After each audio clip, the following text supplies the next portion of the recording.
If you make a vision board with your house on the ocean or you at the stock exchange ringing the bell, and that's all that you have on it, science says that that vision board will become a source of profound discouragement.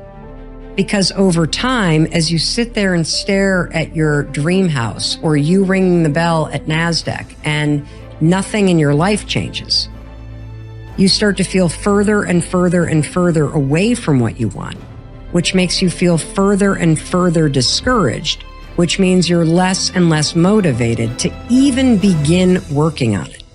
Like, the hardest part for everybody is to start. And the reason why is not only the patterns of procrastination and anxiety and stuff that you get trapped in, but it's also because your goals feel so far away that you don't believe that just starting is going to even chip away at it. Your beliefs are merely habitual thinking patterns that you learned as a child.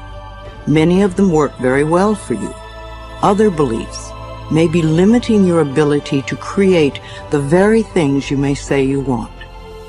What you want and what you believe you deserve may be very different. You need to pay attention to your thoughts so you can begin to eliminate the ones that are creating experiences that you do not want in your life. Paying attention is being present, and it's a skill.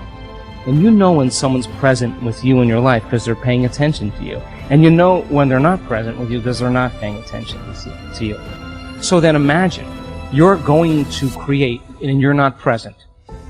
How could you miss the moment of creation? You then are in the known. You're in the familiar past or the predictable future. So that sweet spot of the generous present moment, if you keep practicing overcoming your body, overcoming the conditions in your environment, and overcoming that predictable future and the familiar past, and you keep working for the present moment, you are going to develop the habit of being present. And if where you place your attention is where you place your energy, and you're in the present moment, you got a lot of energy to use. You got a lot of energy to execute. You got a lot of energy to design a destiny. Therefore, we should be responsible for everything that we create by being responsible for that which we think. Because the thought processes are what are driving the behaviors. People behave the way they do because they have certain belief systems embedded in the mind and running like a program. Their thoughts and their emotions are driving their actions. Your successes fuel your ambition. Your successes give you extra energy. Your successes pave the way for more successes. It's the snowball effect. With one success, you're excited to meet another, and another, and another. And pretty soon, the disciplines that were so difficult in the beginning, the disciplines that got you going, are now part of your philosophy.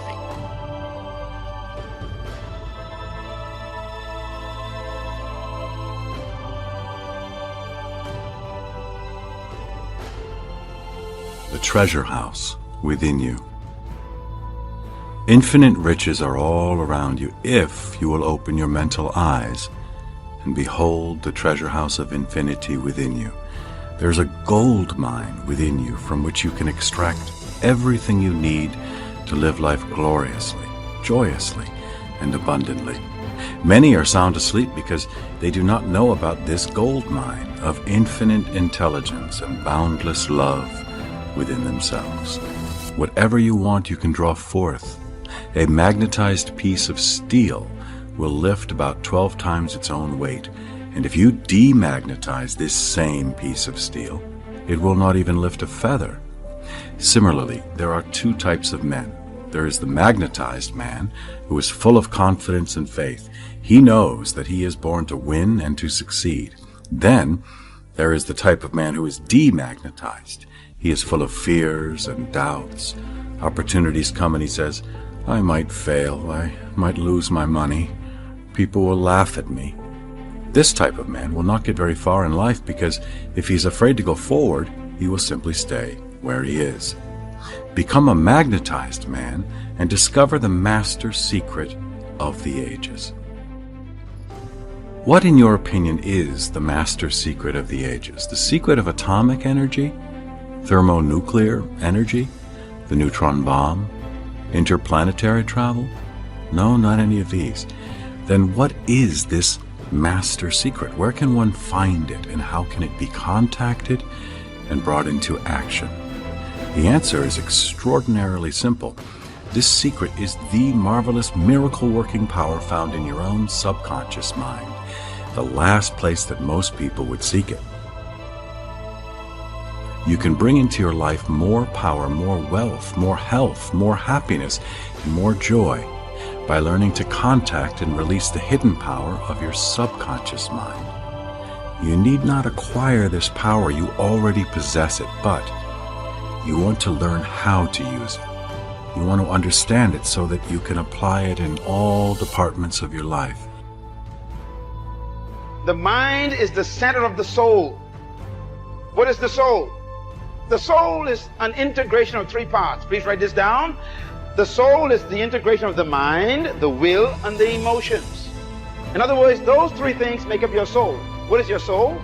Your mind, your will, and your emotions. So your feelings are in your soul.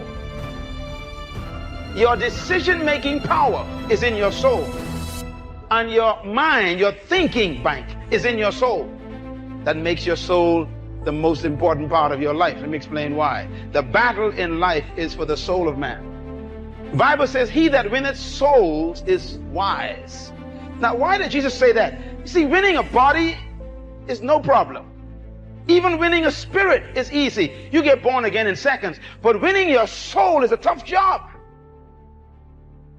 My job as a teacher and a communicator is to work on your soul. I am after your soul. I want to win your soul. I've already won your body because you're here, and I already won your spirit because you want to find God. But winning your soul is a tougher job.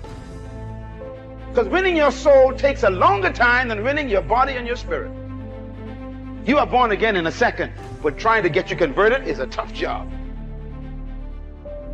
So the battle is for what?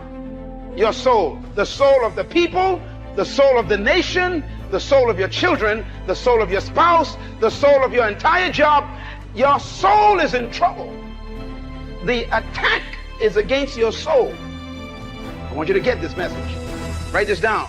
The soul is the first component of media created by God. Why is the soul the first component of media?